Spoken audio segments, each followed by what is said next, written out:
Us today we'll talk about how can you find your sales overview on your Wix app. We'll go to figure out the solution or know how you can do that on your app. So you just follow these ways, then it's going to work with you. All you have to do in verse, you just go down, click here on manage down here, just click on it.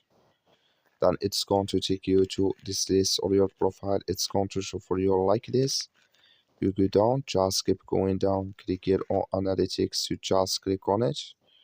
You come to next step here, then you go down here. So then you just click here on sales overview, you just click on it. So then here in this list you will find all sales overview you have. Like you see here, I have nothing yet, but if you have it, you will find it here in this list on your Wix app.